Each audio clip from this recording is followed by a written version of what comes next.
Hi there, my name is Kerushan Govender, and I'm really excited about telling you my story today as part of this TEDx event. When I was growing up, I worked for my grand's store. I was about 10 years old. She gave me a lot of responsibility, which I absolutely loved. I often questioned why other adults weren't giving me as much responsibility. And while I was getting to my work, to all of the various jobs she gave me at the store, the one thing I realized about myself was that I absolutely loved business. But here's the conundrum. As much as I loved business, I felt more obsessed with creating experiences with the customer than I had any interest when it came to money. So I faced an interesting conundrum where there was such a strong urge and thrust towards business, but there wasn't a commensurate urge towards money or making money. Now, typically, when we think about business, we think that business people are very driven towards money. Now, don't get me wrong. I don't think that making money is wrong, certainly not. And I don't find that money is bad in any way. I, however, for myself, have always noticed that on my ranking of importances, money is not my top of mind importance. I've always been driven by something that is far deeper than just getting money. And it's usually something to do with serving the customer, making the customer really happy. And the thing that really gets me excited is creating an experience that makes the customer feel very special. I remember when I was young and I was working there during the school holidays at the store, we created something called a parcel counter. And for those of you who don't know what that is, it's basically a place for shoppers to leave their bags while they go off and shop so that they can be comfortable while they shop.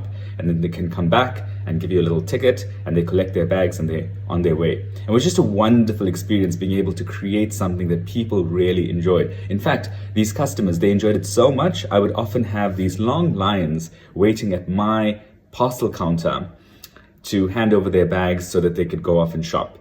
And you have to keep in mind that I converted this dirty, dusty room into this usable and desired thing called a parcel counter. So for me, that was the essence of why I was doing what I was doing. It wasn't for money.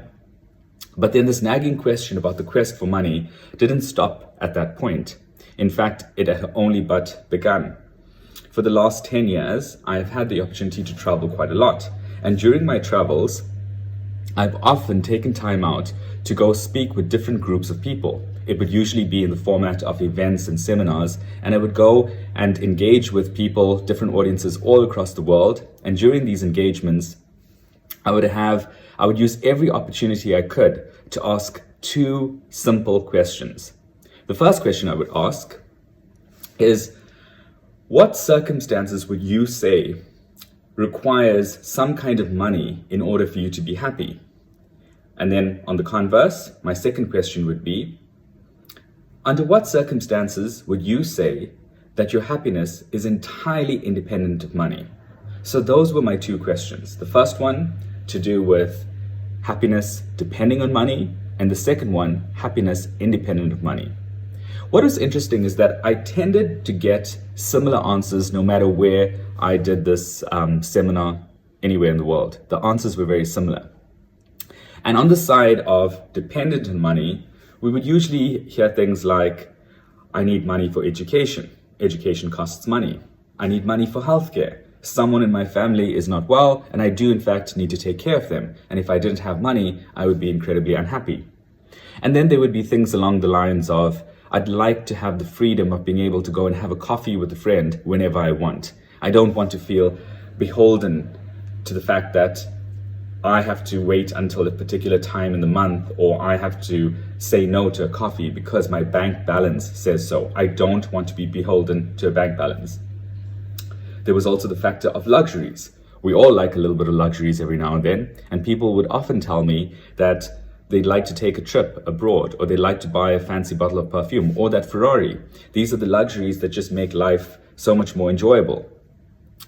There were also other little creative bits and pieces to do with wanting to help others more and not necessarily being able to, because one's bank balance didn't necessarily always allow one to help others more. So that was the essence of the stuff on the dependent side. On the independent side, it's very interesting. After people got rid of all of this angst and all of this frustration to do with money being connected to happiness, and once we all made peace with the fact that there is in fact a valid relationship between money and happiness, once that was out the way, the rest of the conversation seemed to flow so much more easily.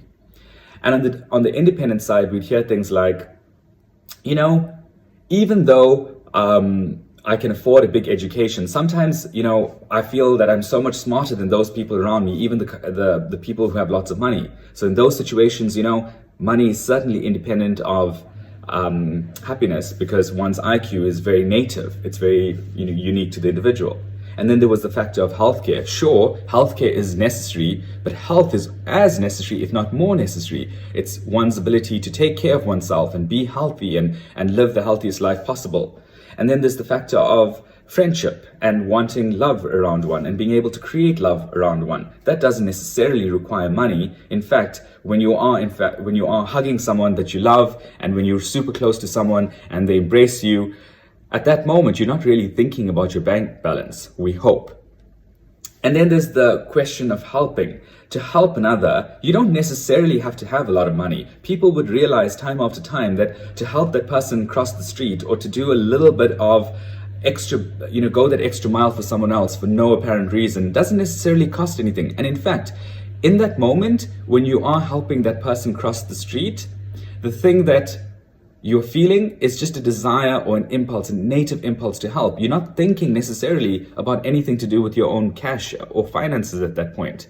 So there are all these wonderful things that are independent of money, and it seems to hover around this concept of creation. Stuff that people want to create seems to be independent of money. If an artist gets up one day and if he wants to create a masterpiece, and if he experiences this massive dose of inspiration, he can go and he can find a canvas, he can find some kind of format, and he can use his ingenuity and creation ability, his inspiration. He can use that, he can employ that to create a masterpiece or write a story or tell a tale.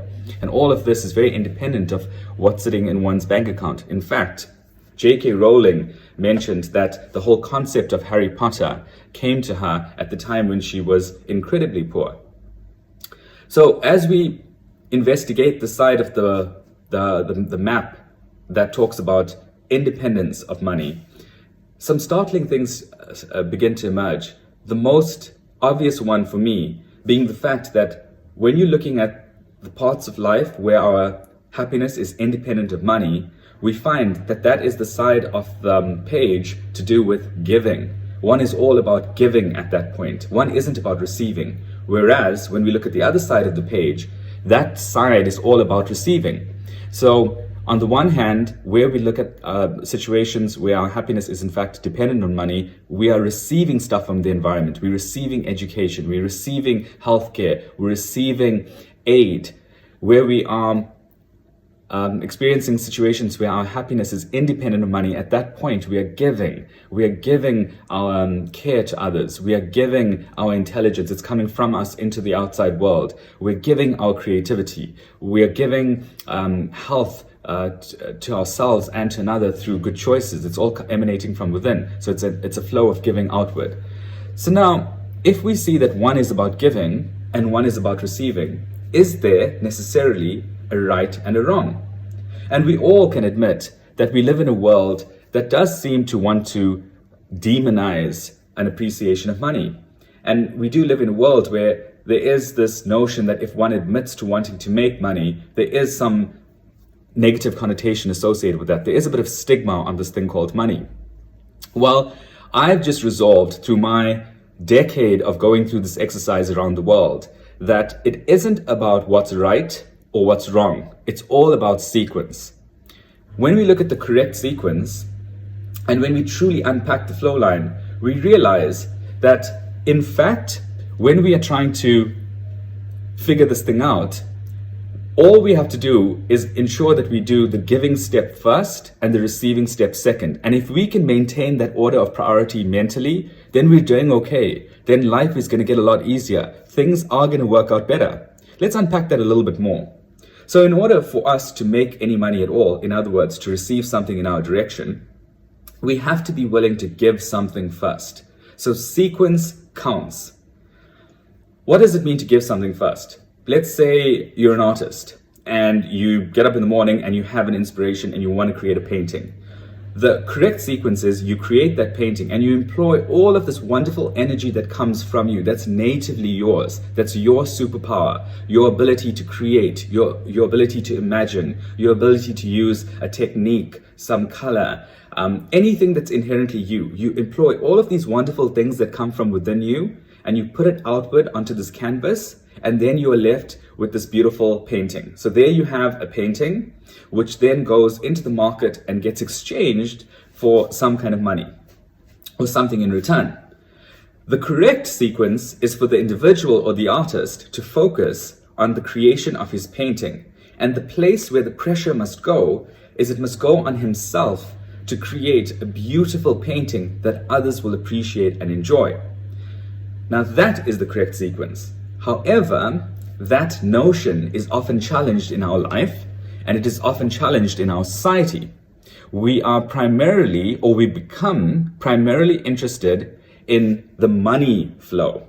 In other words, when we get up, and instead of us running to the canvas, and instead of us focusing on our inspiration and creating something beautiful, before that happens, we tend to want to run and look at the bills, or look at the newspaper where we are flooded with a whole lot of advertisements, or we look at the internet, or we watch some TV and we're just getting all of these ads, whether it's on social media, on YouTube, we're getting all of these advertisements which tell us that we need money and money and money and money. And there's nothing wrong with being told that we need to make money, but it only starts to get wrong when we prioritize the making of money before we prioritize the creation of something useful that comes from our strengths. That is the only error we make. It's when we start putting this, which is our attention, on things that fundamentally are outside of our control. When we receive money, it's a flow of receiving from the environment. There's no way we can manufacture money. We are not, we're not a mint. We don't create money. We receive it from the environment in exchange for that which in fact emanates from us.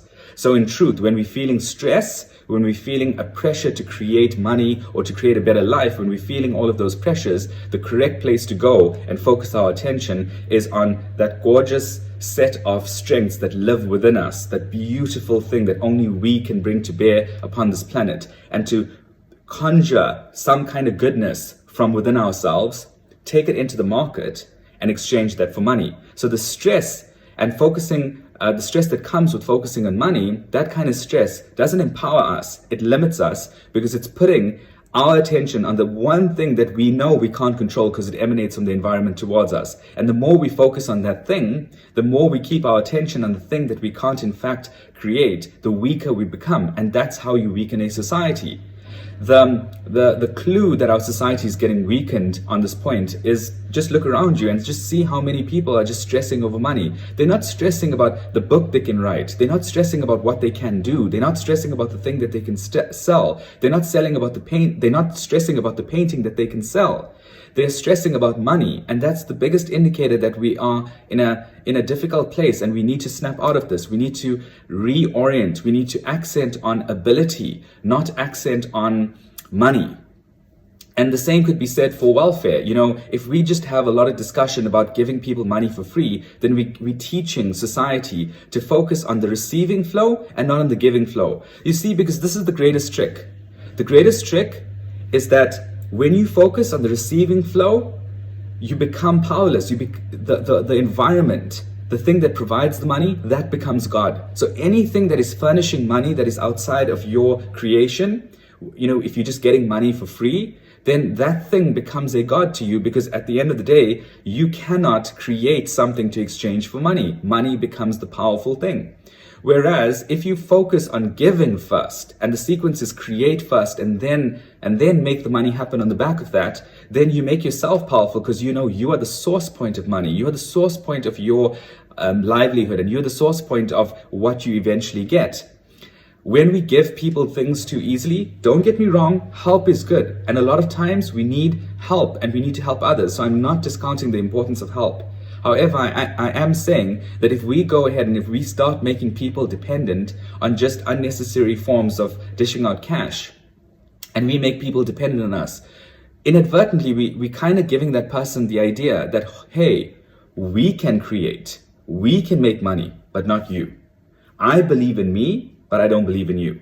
But when you go to someone and you go, listen, I'm not going to give you that for free. I want to buy one of your products. I'd like to buy something that you've created. I'd like to buy something from your store. I'd like to buy something from your e-commerce. I'd like you to write me a poem and I'm going to pay you for that. That's what I'm going to give you money for. If we adopt this mindset of exchanging money for things that are of value, then we are creating around us a society where people become stronger and stronger and stronger. An obsessive society that focuses entirely on receiving money without putting any kind of accent on the giving first is a society that is set up fundamentally to weaken us. So why am I talking about this in light of a post-pandemic future? Well, very simply, we are facing one of the greatest gifts, and it's just serendipitous that it happened. We are facing one of the greatest gifts of our time, and that is that we can now showcase those gifts, those superpowers, those native abilities, things that come from our creative ability, things like the ability to write, to create a movie, to create music, to create anything, quite frankly. We are facing a time when taking those things as producers into the market where they are consumers has never been easier. We're facing a time right now where people can just access things on the internet. And what happened through the great part of the pandemic experience is that people were forced to use digital methods. Now, over time, digital has been erupting or disrupting this concept of intermediaries, meaning because of digital, we've seen a disruption in the area of broadcasting, where the broadcaster is the intermediary, or publishing. People can now just self-publish on the internet, or they could just create a movie and publish it on Vimeo or YouTube. There's this massive disintermediation that's happening right now across industries, where people can just show their creative works to everyone on the planet and they can monetize it. People are no longer beholden to an employer locally. They can go onto some kind of internet service and sell their copywriting skills or their writing abilities to anyone around the world. So because of this wonderful disintermediation, we now have the freedom to reach people anywhere around the world without being constrained to this idea of intermediaries. So these authorities that used to rule the roost, they no longer have as much power. And what's happened through the pandemic is that they've weakened even more. This erosion of the intermediaries, it has been happening for a very long time, but with COVID, it just made a mammoth dent. It actually just took them out of the knees. People are now far more comfortable with accessing content on the internet. So what this has done for all of us is it's invited us to look into ourselves. It's given us the freedom. It's taken the pressure away to look into ourselves, identify those superpowers that we bring to bear, that creative ability to manufacture something using our skills and our unique fingerprint. And we can now bring this to bear to many, many consumers around the world who are a lot more digital friendly in a post-pandemic environment throughout the world. And we can now just access all these audiences without having to go to these big authorities asking for help. So with that in mind, my request to you, or my invitation, is to really look at this. Focus on giving first. Go onto the internet, find a method, a medium, and give first. And once you're done with that, you will receive in abundance, and just take advantage of this digital vehicle that's been given to us in a post-pandemic future. Good luck and all the best. Cheers.